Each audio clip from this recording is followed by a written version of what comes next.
It had been 3 years since my family had last gone on vacation to Florida, something we did annually before the recession hit. Since we now had enough money, my parents decided, under the popular demand of my sister and I, that we all go to Walt Disney World again. We were both teenagers, and our parents kind of saw this as a bit of juvenile, but decided it would be fun anyway. I couldn't wait to finally go back, and neither could my sister. Being avid theme park goers as well, we were especially attracted to the creativity and the, magic, as one would say, about the rides there. They never got old, and had their share of nostalgia and excitement. However, there was one other reason I wanted to go. You normally associate Disney World with words such as excitement, fun, and happiness, but with these characterizations come counterbalances. After scrolling through OMG Facts one night, I came across a rather interesting story. It was about an abandoned water park in Walt Disney World, apparently named River Country.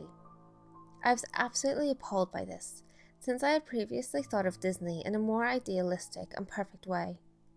The water park was directly on the shores of Bay Lake, and being that huge, stagnant body of water adjacent to the Magic Kingdom, River Country was, and still is, on the same side as the theme park just mentioned, but right next to a resort called Walt Disney's Fort Wilderness Resort. Surrounding the water park on the resort side is a large green wall with signs dotting it. These read, "Sorry, River Country is closed." The place opened in 1976 and used water from Bay Lake in most of the attractions. It was very rustic and wilderness-based in design, and contained artificial rocks that resembled those used in another well-known ride, Big Thunder Mountain Railroad. There was a dam present to keep chunks of dirt and mud from getting into the water too, so guests didn't have to worry about swimming in an artificial bog created by water from the lake. It was open for 25 years, closing its doors in 2001, and in 2005 a statement released by Disney said that the park would be closed for good. So, for about 11 years, River Country has been sitting abandoned. Nature is in its advantageous stages of reclaiming the area, but the slides remain, and so do the artificial rocks and the small pond, now a swamp, that was used for swimming. Many urban explorers have infiltrated the area, jumping over the walls to get footage of the abandoned water park. One of the most controversial things about the park nowadays is why it is closed, which is what I was destined to find out. I wanted to see some real footage of the area before it closed as well, since from what I heard, it was very joyous and bustling with tourists, compared to its ghost town status today. I was without internet at the time, so about 2 days before we were planning to leave, I went to the local library, which archived many old videos that people in my community had dug up in their attics and donated to the library to be part of a small historical society, hoping that I might find some good footage. I asked the librarian if they happened to carry any videos dating back to 2001. She nodded and brought me to a small section containing many old VCR cassettes and a few DVDs here and there.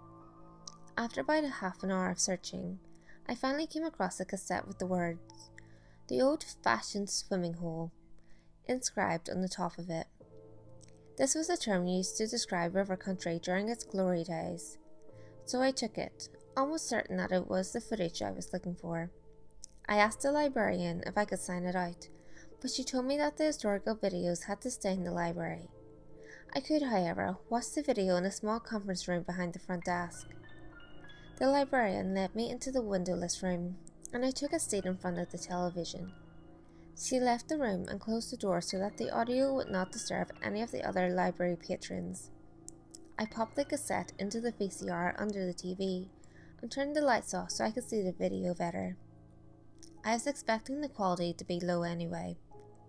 For about half a minute or so, the screen was grey and was accompanied with a loud beeping noise, typical for old VCR cassettes. The grey soon disappeared, showing footage of two individuals in front of the entrance to River Country. They were both men, and it was either very late at night or very early in the morning, as nobody else was in the park. Very few of the water park's lights were on either. On the bottom left-hand corner of the screen, the date, November 1st, 2001, was displayed. This was very significant because the water park closed for good the next day, on November 2nd. The two men were talking about how they had been denied entrance to the park in the morning, since it had reached its guest capacity limit. They also stated that only at those hours of night could they get past the park security. The two walked up to the bigger water slides in the park, which led directly into the pond, supplied by the green water of Bay Lake.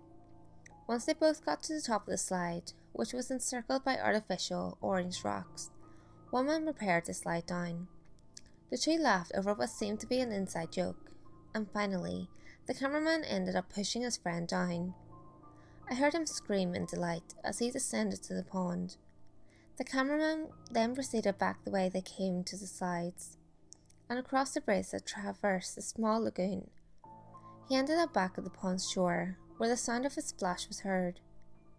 This is when the video started to unsettle me a little. After waiting at the shore of the pond for about 3 minutes, nobody surfaced. The cameraman began to cry his friend's name frantically and started to run back to get help at the Fort Wilderness Resort. He stopped abruptly though at what seemed to be the kiddie area, a small, shallow pond, on hearing a faint cough. He instantly turned around and saw a barely visible shadow about 10 or so feet behind him. Relieved, the cameraman started to approach his friend, glad that he was okay, but again, he abruptly halted. The friend's head was hanging down, and he slowly inched it up. The cameraman started to hyperventilate as the features of the other man's face began to show. Crimson, dry blood was caked around his mouth, and some was even dripping off his chin. He was missing all the hair on his head as well. But one of the most disturbing parts of this image was that there were patches of skin missing that revealed parts of the man's skull and jawbone, and he was even missing his right eye, living in an empty socket. I became severely nauseous at the sight of this, to the point where I was swallowing my own vomit. My heart also began to race as fear started to settle in my body. As the last minutes of the film approached, the horrendous figure muttered something that sounded like, "There is no hope under the water." With that, the cameraman ran for his life, wheezing and panicking throughout his ordeal. I wanted to turn the television off and run myself, so I bolted to the door leading out of the room. I reached for the doorknob, but paused. The television was giving off the sound an old furnace found in the basement of a home, just in a softer tone. This tone, for some unknown reason, kept me from moving anywhere. My body was paralysed, and I was just stared blankly at the television. I began to internally panic. What the fuck was going on? What the fuck was going on? The cameraman was still sprinting, but didn't seem to be making any progress. He had ended up back at the large pond where the slide had dumped his friend. You could hear him sobbing softly, fearing for his life. Suddenly, the tape began to gradually slow down as the man frantically looked from side to side. The audio volume, along with the furnace sound, went up as the video lagged. Haltingly and deafeningly, the cameraman turned all the way around and shrieked at the sight of his friend. The video paused on this frame, exposing the caked blood all over the man's face. The top of his skull was now completely exposed, with his right eye still missing.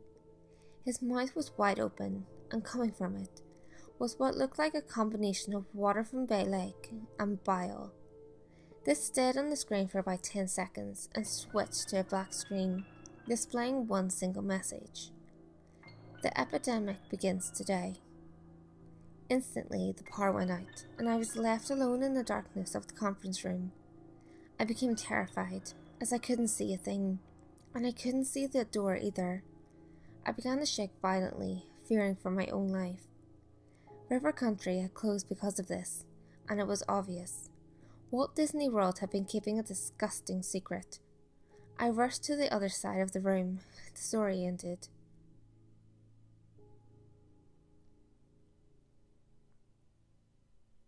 River Country is an actual abandoned water park that has been sitting dormant in Walt Disney World for over a decade.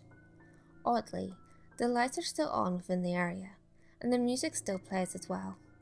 Many theories have come up about its closing, but one of the most plausible ones, and one that has been confirmed by Walt Disney World employees, is that a deadly type of amoeba was found within the water at Bay Lake, which was used to supply many parts of the theme park. This amoeba can cause severe illness or death, so as a precautionary measure, Disney closed the park for good.